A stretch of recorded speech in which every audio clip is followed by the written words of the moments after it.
Coming up on this week's episode of the Ask Women podcast, we have Marissa Madsen on the show, who is the author of the F Formula, which means we're going to be talking about the stages of flirting. That actually comes at the end of the episode. Before we talk about that, we are going to dive into ways to instantly look better to women and be more attractive. Like simple things that you can do, skill sets you can hone and own that automatically boost you to a new level of attraction. It's an awesome episode. So keep listening.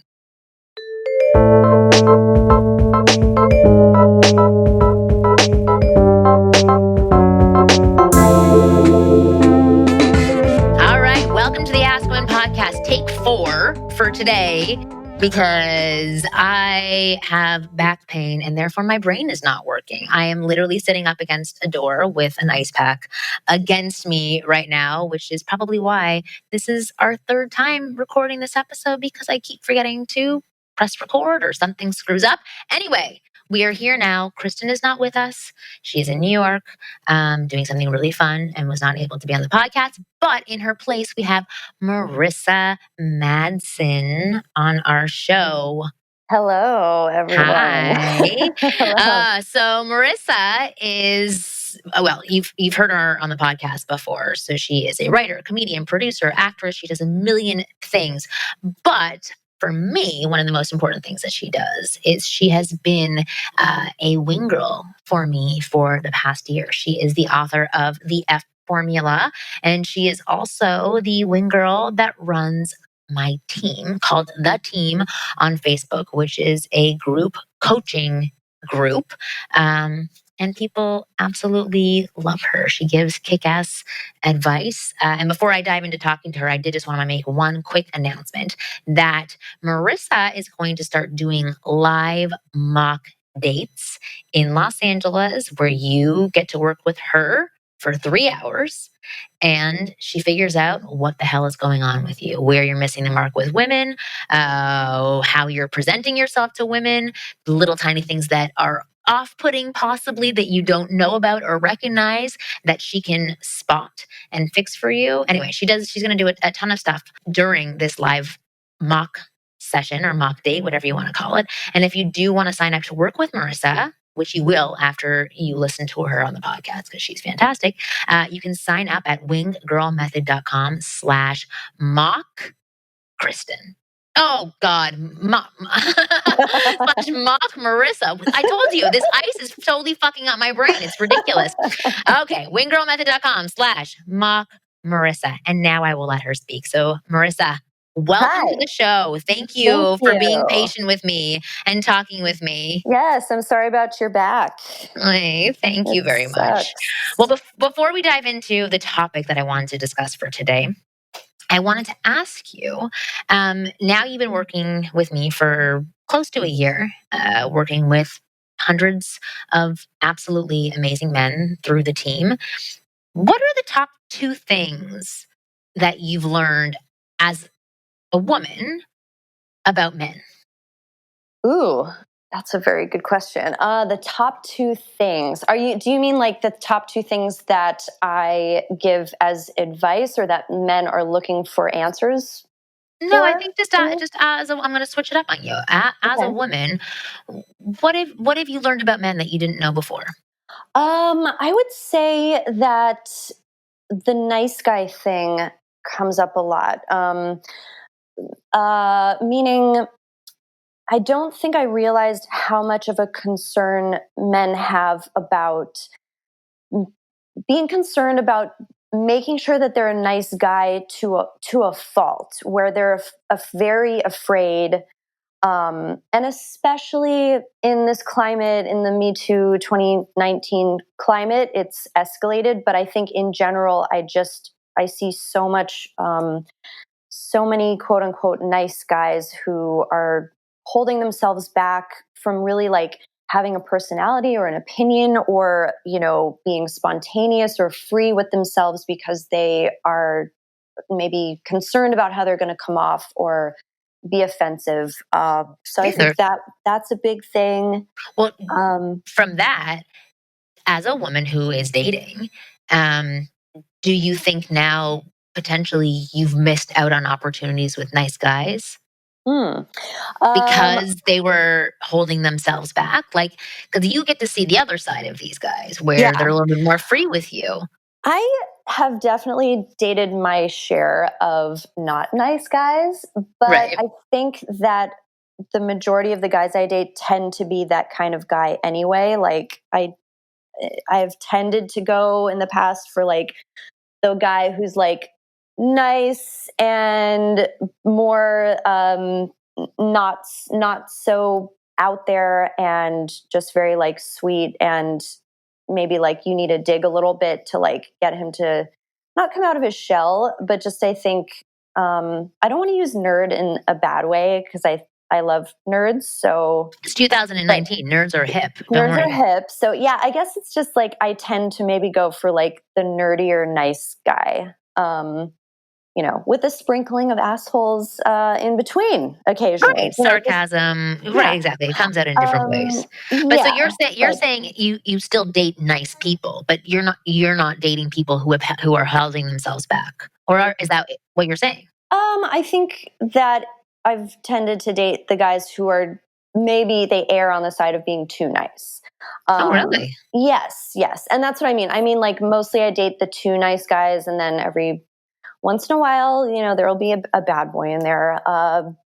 But yeah, I think like maybe because I just gravitate towards people who I think I can just pick up on energies of people really well. And if I can tell that you're like a pure soul, it's very Right. attractive to me. So I think for those guys though, yes, I think that the what's been lacking with a lot of them is passion, and that is why things have fizzled out with them, because initially I'm interested in them, and then they are not as spontaneous, or they don't stand up for themselves enough, or they're not as opinionated. So what I always teach to the guys in the team and the guys that I coach is put we want you to be a good bad boy. That's what I call it, is a good bad boy. Basically, we're pulling all the qualities out of the asshole guy who knows how to be bold and confident and fun and spontaneous and maybe a little bit naughty or a little bit risky. And we want to like inject that into the nice guys without having them turn into, going to the dark side of being disrespectful and crossing the line. I just think it is difficult for guys to know where that line is. Yeah, I definitely agree with that. It's kind of like somebody who will play around and pretend to shoplift with you, but then pay before they go out the door. Like there's Yeah, something a little bit exciting about that. But then at the end, he's like, no, no, I'm a good person. I'm paying for this. I'm not actually going to steal from the store. So right. there's that rush that you get, but then this sigh of relief when the guy's actually awesome and not a complete douchebag. So Yeah. yeah, And which is he'll take a amazing. phone call from his mom, and he'll be nice to his mom on the phone. You're like, oh, okay, he's a good person. Right, and then say "fuck her" once he hangs up the phone. No, Yeah. I'm just joking. I'm totally just joking. Interesting. Okay, so what's the second thing that you've learned? Because I'm asking this because other women who have worked for me in the past, like I remember I had this one night where I was working with Neil Strauss, and who wrote the game, and he Mhm. wanted 10 wing girls for a seminar that he was doing over a course of 3 days. And the wing girls would come at the end of the evening, and we would take them out and we would do some coaching. We'd break off into groups. It was actually really fun. But at the end of the first night, I had, a breakdown with all of the other girls, or all of the wing girls, to discuss what had happened with the guys and things that we can do for the next day based on where the group was at. And there were two girls who just started crying. And there Mm. was 10 of us, I think. And both of them were just saying, I can't believe how horrible I've been to really awesome guys. And they were younger girls. They were like 25 or 26. And then all the other girls just started saying, I just didn't realize how hard it is for men. like what they struggle with, how hard that approach was. And as women, we're totally oblivious to it. And you just think, oh, you're a man, you should be able to do this. And no, it should be easy to just like muster up the courage to come and approach me, even if I'm going to be super bitchy towards you. Yeah. But and you're taller than us and you're stronger than us. Like, what do you have to be afraid of? yeah, so I think that for me as well, and for them, that was a huge shock to them that men even struggled with this. That good, awesome, successful men, especially, were struggling with this. And then they kept going over all these situations where they probably missed out on unbelievable guys, and instead they ended up with these douchebags or players or whatever it is, because those guys didn't care about approaching and engaging them. They didn't care about taking the risk. They didn't care about saying things that might be slightly off to them. So it was just interesting. So is there anything in that arena that stands out for you that you sort of learned about men? Yeah, I mean, I would agree with that I really have the perspective now that I see how difficult it is for men, and that men are emotional creatures too, and they get their feelings hurt too, and rejection sucks for them too. One of the things that really stands out for me, I think, is that I see men's perception of women a lot more clear. A lot of what I hear is, and I get this is on a spectrum of saying this in a innocuous, honest way, not meaning to like insult women, and then on the other side of the spectrum, being very angry about what women do. And the characteristic that I'm talking about is a lot of guys think that women like rejecting men, that we hold ourselves on pedestals, that we're like these princesses, that all the men should be flocking to us and doing all the work to try to get us, and we can have any pick that we want. And so that's what I mean by the spectrum. I get, everything from guys being like super angry and like, oh, all women are just like, they just love rejecting us and all of that. And then the other side of the spectrum is the guys who are just like sad and afraid about it. They're like, I don't know what to do. They just seem like they're all walking around with their heads held high and wanting us to fail. It's really not like, it's definitely not true. It's weird because I don't think it's true, but I also at the same time completely see where they're coming from because of the way that women can act. I think like, you talk a lot about how women test men, but you like to, and I've been doing this a lot lately too, because I think it's so important, because a lot of guys will ask me, why do women like test men, and are they just doing it to be jerks, and just because they can, like, why do we have to be vetted to date you? Like, shouldn't we be vetting the women that we date too? And I mean, number one, yes, you should. Oh, but number two, it's like, it all goes back to this like primal, like biological, what's the word I'm looking for? Like, it's all like on a biological level of like what we're built to like protect ourselves and protect our, limited egg supply, and like who's going to be the right father for our children, and are they going to be a good provider and a good protector, and is he going to hurt me? Is he going to screw me over? So it's like, that's where the testing comes from. It's not, we're not doing it just to fuck with you. I'm sure there's a small percentage of girls out there who are jerks and will do that. But for the most part, that's not the reason they do it. But I think men just like get really frustrated because they don't see the bigger picture of why women are doing the things that they're doing and testing the way that they do. Right. And I mean, if they purchase any of my programs where they can see inside a female conversation, like all my group conversations with my girlfriends were always somebody was crying because they were wanting this guy to like them and to notice them, and that this guy slept with them and then never called them again. Like, so there is the flip side as well for so many women where they're saying, why are all guys such jerks? And why do they do this?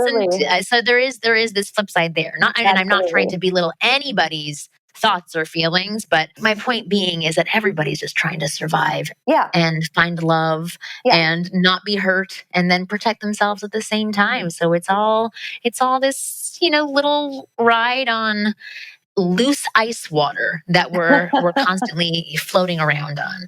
Yeah. So those are really good answers. So Okay. I actually, the topic that I wanted to talk about today, so it comes from two places. So this girl who used to work for me, whose name I'm not going to say because she stole clients from me anyway, but We'll call she did, her we'll Ursula. call her the worst person in the world. But anyway, but I actually really did like her, and she is a fantastic coach. But she used to work for me, and she put up this video on YouTube that was 6 ways to instantly look better to women, which I thought was really interesting. So that came up this morning. And last night as well, I had a conversation with a bunch of my girlfriends who were over, and we started talking about skill sets that should be basics for everybody, but mostly for men that can help men be more attractive. So I felt like they kind of went hand in hand with each other. So I want to talk about the 2 things that came up last night that were thrown out by these women. I want to hear what you think. So the 2 things that they said were like must have skills for men that can instantly just take them to a whole new level. One was being able to massage. And 2 Yep. was being able to dance, and especially ballroom dancing.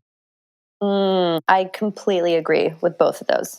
They both have the physical component, and you get to, if you're Touch good at women. both of those things, you get to touch women. It's you're showing off what you can do with your body and your hands. I literally was just talking about this with the guys in the a few guys in the team about a week ago, because one of them was asking all these questions about how to take a girl home properly, like how to ask her, when's the right time to ask her, what do you do like when you get to your place and all this stuff. And so I was going through all of the like the chronology of how the night should go, and one of the things I was really harping on was that when you take her back to your place and she's there, she has to feel comfortable. Things have to be clean and nice. You know, you don't want to give her any excuses to run, or not feel like she wants to settle in with you and be like, "Ooh, this is a place I could sleep over." You know, like Right. there's a there's toilet paper on the roll. Like I don't have to worry about The that in the counter's morning. clean, The there's counter's water in the clean. fridge. Yeah, the fridge is There's stocked. Exactly. yeah, his roommates aren't being like gross and sleeping on the couch and being weird. So, and I said, if you can work in a massage, it is so relaxing to a girl, and it's also very sensual and definitely is a turn on. But the number one step to that is that it relaxes her and puts her in such a good physical place and the right mindset to start thinking about more and to be imagining like what else could be happening with you. Yeah. Well, that was the one thing that my friend said. She was like, there were tons of guys that she wasn't attracted to. I don't know why she was letting so many men touch her, but like all these, like that would give her a massage where she wasn't so won over by them. But once they did, and if they were really good with their hands, and by good, it means like firm but soft, Mm-hmm. and they knew how to move around her body, and it wouldn't just be jumping to, I'm rubbing your shoulders, and now I'm, Mm-hmm. pinching your butt. Like it wouldn't be, it would be like a gradual, sensual massage where everything slowly happens. Anyway, and she was saying, all I would be thinking was, what else can you do with your hands? And she would let them do things. And I mean, and she didn't feel like she was assaulted afterwards. She was a part of it and she really enjoyed it. And sometimes it had her looking differently at the man who was giving her a massage. And then that sparked a story for me because when I first moved to Los Angeles, I hung out with my ex-boyfriend and his group of friends because that was mainly the only people that I knew. But he had this one friend named Matt, I'm not going to say his last name,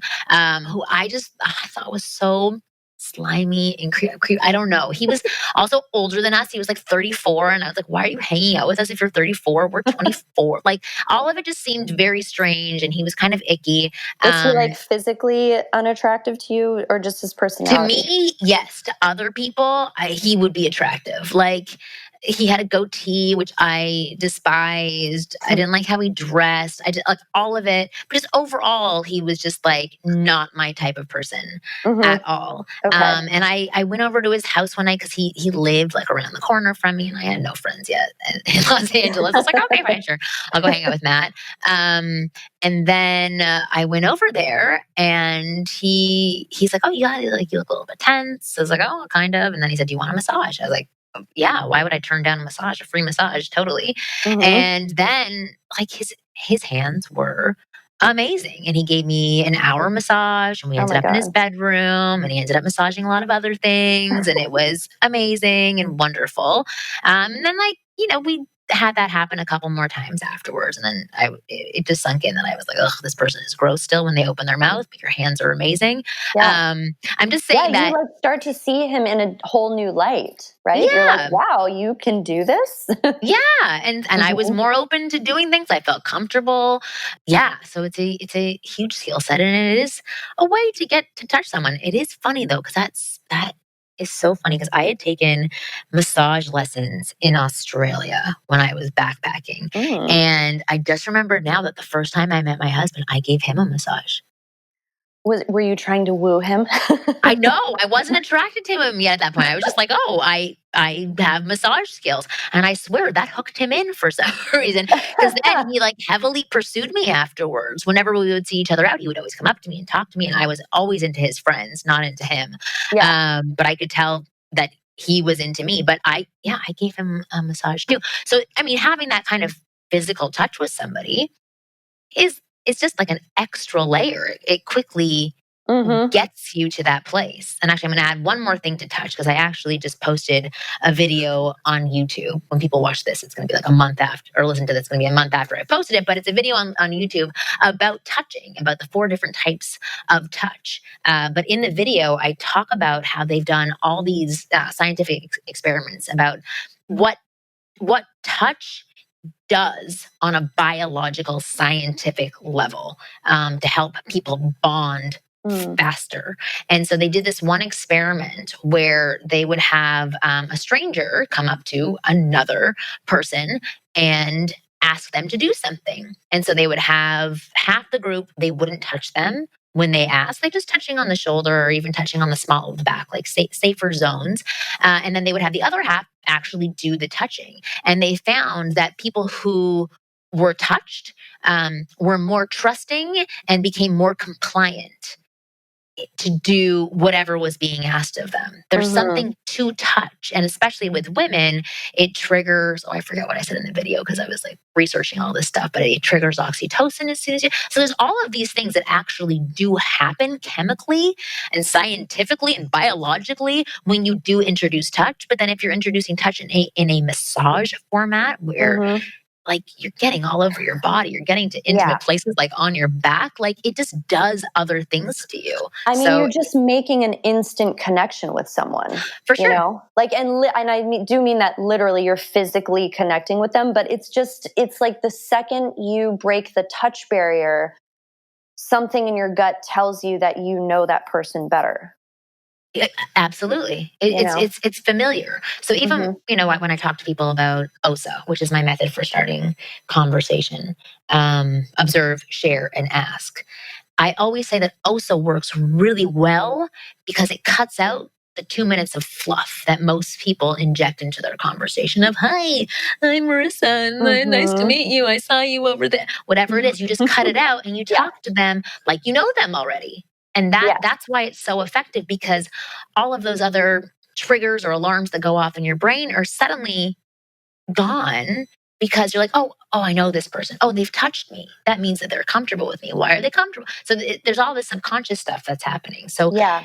So and I like what you said you said in the video to introduce touch early. Oh yeah, which is important because then it can be like a little awkward, and you're overthinking, like, when am I gonna like pat her on the shoulder? You know what I mean? It's like if you get one in, like just real quick, just like a little shoulder tap or something, it really just like kind of sets the tone for the interaction. Yeah, it cuts the tension too. Yeah. Totally. Yeah. Well, so let's take a quick break, and then I want to talk about some other ways to easily look better to women. And I want to dive into ballroom dancing as well, because I think that that's really interesting. But before we go, I do want to reiterate that Marissa is now doing live mock dates in Los Angeles. If you do want to sign up for a mock date with Marissa live, where you go out, the two of you, and she analyzes everything that you are doing correctly, incorrectly. She provides, I'd actually, if you want to talk about it a little bit more, why don't you tell people exactly what it is you do on these mock dates? Yeah, absolutely. So we do a combination of doing a literal pretend date scenario. We pretend that it's a blind date. We're just sitting down. We'll do like the first kind of 15 minutes of getting into conversation. And then we will sort of do a timeout on that and then go into the coaching and the practicing different techniques. Like I'll basically, and all of the guys so far that I've worked with have said, be brutal with me, Marissa. Just tell me exactly what I'm doing wrong. Tell me if I'm wearing something weird. Tell me if I'm smiling weird. And I am brutally honest with them. I tell them everything that I see that is off-putting or boring or creepy or makes them look more nervous than they should. Everything. And then, of course, each person sort of has their own issues that they want to focus in on. So we'll definitely like pinpoint, the major issues that it may be for you personally. Like maybe you are not really like not usually like the funniest guy in the room. So you have a lot of trouble with like the banter and the joking and stuff like that. Or a lot of guys are very concerned about like how to introduce go from like a normal platonic conversation and introduce flirting and sexuality into the interaction and to kind of like read a girl's signals. I mean, there's just so much that Amazing. we You can do go it over. all. Yeah. It's basically spotting what's off, like what's not working, or Yeah. at least what's not working the majority of the time. Yeah. And so the feedback that I've gotten from people who have gone with you is that they're just blown away, because in a short period of time, it's only 3 hours, you were able to see everything and actually correct everything for them, or provide guidance on how to correct it. So I think it's absolutely amazing. If anybody who is listening does want to have a live mock date with Marissa in Los Angeles, please go to winggirlmethod.com/mock Marissa, which I actually think is kind of funny, mock Marissa. But it'll be amazing, and it is worth your time and your money. We'll be back in a minute. Hey you, this is Marnie, and thanks for listening to the Ask Women podcast. Hey, do me a favor. Take a quick moment to give us some feedback on our iTunes page. We'd really love to know what you think of us. And also, give us 5 stars, just because. All right, we are back with Marissa Madsen, my amazing, amazing wing girl. And I wanted to dive back into the topic that we were talking about in the beginning half of the show, which is ways to be more attractive. Simple things that you can do to just be a more attractive man. And so dancing and ballroom was the other thing that was discussed during the evening. And I think that they were spot on. So one woman was saying, well, it's just great when a man can dance in general. And we've all been attracted to that guy who just like looks amazing on the dance floor, who's confident on the dance floor, who's comfortable. But for me, I've also been attracted to the guy who is comfortable being horrible on the dance floor. Yes. So dancing is a huge thing, but ballroom especially. For meeting people, it's great because you like rotate partners. So that's wonderful that you're getting a whole bunch of women to like different body types, different personalities to experiment with. It's a great place to try out some of your conversation skills or flirting skills or banter skills. But then it's also a wonderful place to learn about what your body is displaying to other people and how to hold your body in a better way. So I mentioned this last night to them. That I used to be a dancer, and I've had many times later in my life where I'm around someone who's a salsa dancer or some sort of waltz, whatever, but where there's a man who just knows how to dance, and he can just grab you in a certain way and lead you around the dance floor in a firm but not aggressive way. And it's hard to explain, but I know that you know the feeling as well, where they just put their hand on your back and they move you around the dance floor. And it's intoxicating. It's absolutely intoxicating. Yeah. It's all a metaphor for sex. Okay, let's It be really honest. is. Like everything that you do with your body, beginning with like if you know how to give a good handshake, that says so much about you. If you're giving like a limp, weak, sweaty, clammy fish handshake, that's so unattractive. It's not manly. Like when we shake a guy's hand and he's got like a firm grip and he's confident and he's just like, "Hi, I'm Bob Jones." You're like, "Whoa, you are a man." And then it's the same thing. Yeah. It translates into giving a massage, dancing on the dance floor. Like when you can be comfortable in your skin and we can see that in you, that you are not out there feeling awkward, trying to impress us, that you're owning your bad skills or your good skills on the dance floor. Either one, just go with it. It's very attractive. And then, yes, of course, when we're dancing with you, there's the touch factor and it's just impressive. I think it's just impressive to us. And it is intoxicating. Absolutely, for sure. I was at a party a couple weeks ago and this guy was there, kind of like nerdy, cute. I just didn't really, like, I wasn't into him. I just was like, oh, who's this cute little nerdy guy? And then, so first of all, they're playing like rap and hip hop and a lot of like really loud, like not slow dancey kind of music. And he hops on the dance floor, is completely like he's twerking. He's dancing like he's pretending like he knows how to break dance. I mean, it was just like, I was so surprised that this guy was like acting like that. But it wasn't just like stupid dancing. He was really like, at some points, he was really just like dancing to dance and have fun. And so I was like, oh, I'm totally seeing him in a new light. And then later, some slow songs came on and he like grabbed me and was like, let's slow dance. And I was like, oh my God, this kid knows how to, slow dance too. Like he knows how to move. Like he knows how to like, put his hand on the small of my back, like all this stuff. I just was, it definitely makes you change your opinion about a guy, I think. Oh, 100%. And you're not saying that, yes, I wanted to jump his bones, but it has you looking at somebody differently, right? It's that foot in the door. It definitely got him a lot closer.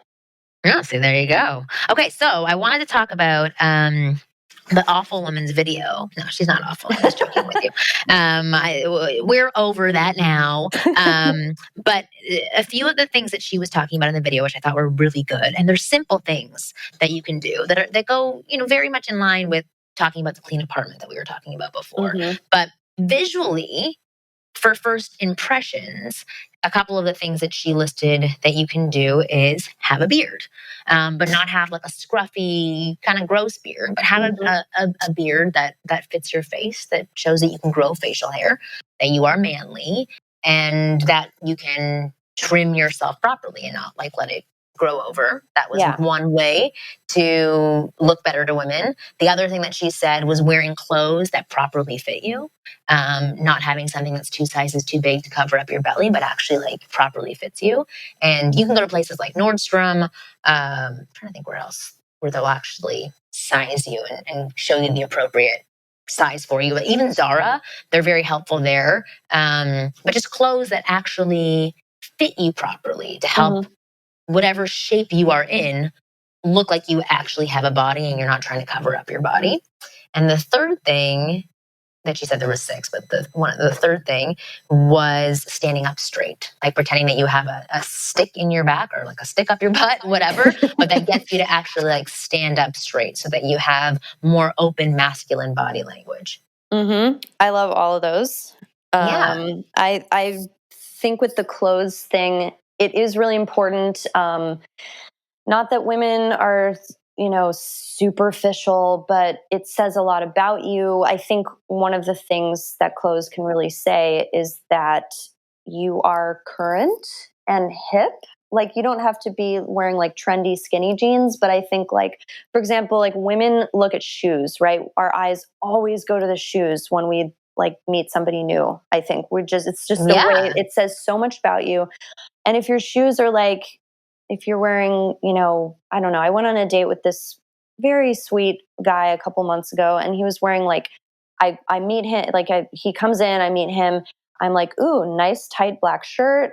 Okay, nice, like tapered jeans and black sneakers. Like they were like, running sneakers, like outdated running sneakers, not like cool Nikes or whatever. And I was like, oh, what's this guy? Number one, he didn't care enough to like dress up nicer for our date. Not that he needed to be in a tux, but And number two, I was like, does he not know how to dress? I think it just says a lot about you, I think. And definitely like the fit is important. For sure. At what age do you think that these things become important to women? Because I remember, so my husband is 10 years older than I am. And when I met him, I was in my mid-20s. And I remember for like one of our first dates, we went bowling. And at that time, I came from Toronto where, fancy, expensive sweatpants were the natural attire to wear out because they were expensive. So you were allowed to be wearing those sweatpants out. And I came to bowl in my really nice sweatpants, a really cute orange zipper down. And the first thing he said, like he joked around and be like, oh, thanks for dressing up for this date. And I was just like, and I was like, oh, this is me dressed up. So it is interesting because like he was in his mid-30s and that was a thing for him. And I think that for me, when I was younger, I don't think I really cared what people were wearing. For sure, what they wore said something about them, but it wasn't as much of a thing. But now when I do look at people, I mean, it does say something about you because you start to see through relationships that you have what's important, what's not important. Like my husband actually puts himself together really well, but maybe if I were to date him now, and I saw, I'm just trying to show like what indicates that he's a slob because he is a slob. It's gross. I'm trying to think what he could wear in front of me, but if something were to, maybe if I walked into his apartment or his home and it was messy, now it would bother me. I don't know if it would bother me that much when I was younger because I was like, oh, my place is kind of messy too. Or it's not my permanent place, so it's not a big deal. But yeah, when you're older, you kind of want to see those things. So my point was, when did you think it became important to you? At what age? I think that late 20s or 30 is kind of the age where people start. If you're a guy in your 30s, you're in that in between like man and boy or boy and man sort of limbo. And so I think around that time is when women are starting to, you have the opportunity to be like, yeah, I'm still kind of stuck in my college years or my high school years. Or like, yes, I am a grown-up adult ass man who takes care of himself. I know how to dress. I'm not immature. I am put together. Like, I'm not saying, again, like not everyone's style is going to be like blazer and I don't even know guys' shoes, Cole Haan shoes or whatever. I'm not saying that. I just mean like it's indicating, oh yes, he's a man, not a boy. And then I think in your 40s, guys in their 50s, when you're a little bit older, I think style starts to go. And I think that like the guys that I coach that are like 40s, 50s, I usually tell them like, go more fitted, go get some slim cut pants. Like you don't have to be wearing, obviously you don't want to be wearing skinny jeans if you're 55, but like if you're wearing wide leg pants, it just makes you look outdated and it's going to make you look older. So yeah. So there's one guy in the group that actually kind of just did like a wardrobe revamping. I think he's about 55 and he was sending me pictures and he had on like a nice blazer and all this. And he had been wearing like, I think he had been kind of rocking mostly like tennis shoes before. And he just got a nice pair of shoes. I was like, yes, you can put this on your dating app profiles to show what you would be. It's an example of what you would be wearing if you were going to take a woman to a nice restaurant. It's not just t-shirt and sweats. So anyway, yes, I think the older you get, the more important it is. I think so too. And even if you are wearing cozy clothes, it's like how you wear them, and that's a whole other discussion about like style and what it says. But style is important. It's not everything, and it's not always a deal breaker. But it's like something's checked off, and you're like, okay, now I don't have to focus on something. I can just focus on you, as opposed to his style's a little off, but I like him. Yeah, I think it's just that women want to see that like you are actively taking care of yourself. So I think when you're wearing clothes that are like current and fitted, it's like, oh yes, he's on the ball. He's not. I think when you're wearing like baggy clothes, or if they're like out of style, it just kind of indicates like, oh, he doesn't really have his shit together. Yeah.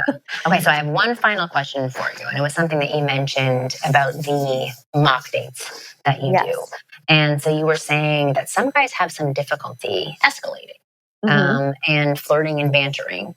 Can you tell me why those things are so important when trying to attract a woman, or on a first date, or even, through texting before you get to a date? Yeah, I mean, I think that it's all about, you want to hit the sweet spot right between, you don't want to come off platonic and asexual, and then you don't want to come off on the other end of it would be creepy and hyper sexualized and like, sexualizing us. So that's why it's important to escalate at the right time. That's what I talk about in the F formula manual. It's really so important to introduce it in small doses, indirectly, subtly, and then you build with her. If she's game, if she's following your lead, you can build to the more flirty, sexual, directly sexual language and body language, the whole everything together, I think. So yes, it's important because it indicates a lot to us about what your intentions are and how we see you as a potential date or sexual partner. Yeah. So can you give maybe like a low level example of this? Because I have a ton of guys who come to me and say, yeah, I had a great date. We connected, we laughed, but she doesn't want to see me again. Yeah. So what's the difference between having a good time and sparking attraction? And I know that a part of it is definitely injecting flirting. Well, if you are doing everything that you do with your friends and your guy friends and nothing more, then you're on a friend date. It's not a real date. Meaning, sure, you can make someone laugh, you can joke, you can banter, you can ask them how their day was, you can ask them how many brothers and sisters they have.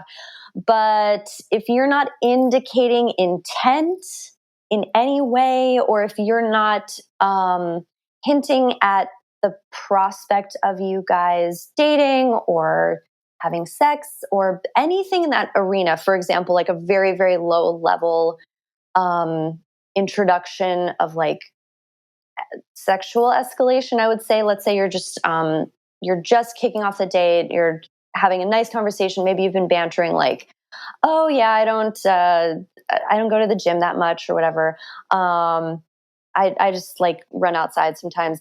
And so you can go, I always say like you can, if you feel like you are comfortable enough to like go start to talk about her physical attributes, you don't want to start off with like, well, yeah, I mean, I can tell you work out because you have a great ass. Right. Yeah, you don't want to say you have a great ass, but you can say like, well, of course you work out. I mean, you could totally smoke me on the, what's it called? The racetrack. I was going to say the racetrack. Like you can show her that you think she's hot without having to say like, you have a great ass. I mean, you can say, well, yeah, it's obvious you work out. Like you look amazing. That's not super subtle. I'm just saying it's not that creepy. The other thing you can do, super low level introduction of this stuff, is to be like, oof, I don't think this is going to work out.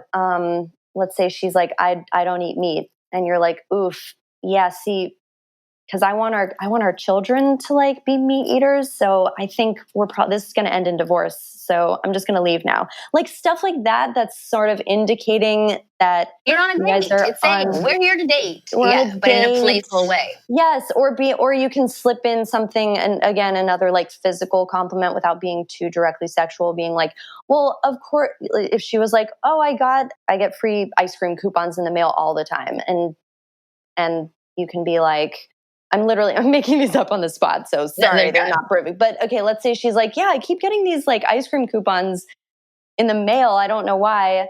You can be like, well, you're freaking gorgeous, so your mailman is probably like going to Cold Stone and sneaking them in there for you. Like, you know what I mean? You just slip it in. It's like, it's not a big deal. You're not saying like, I think you're really sexy. You know, you're putting it into the conversation. But you're casually. saying I'm in a space where I'm looking at you that way.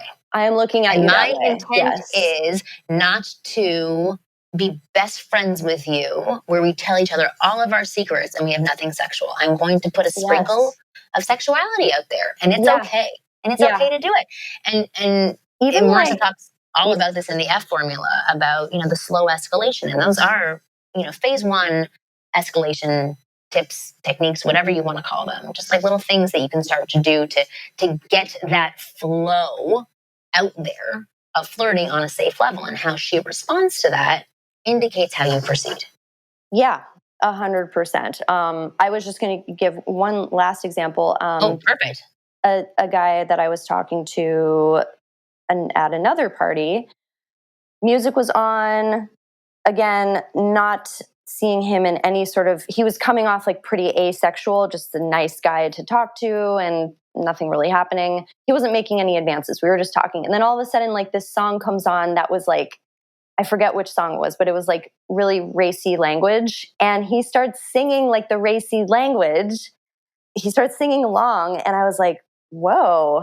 Oh, I think it was that song that goes, it's like, so like face down, ass up. This is how we like to fuck. Oh my God. I don't know what song that was, but he started singing it and I was like, what are you? So it's all of a sudden I was seeing him in this, I was like, oh, he's a sexual creature.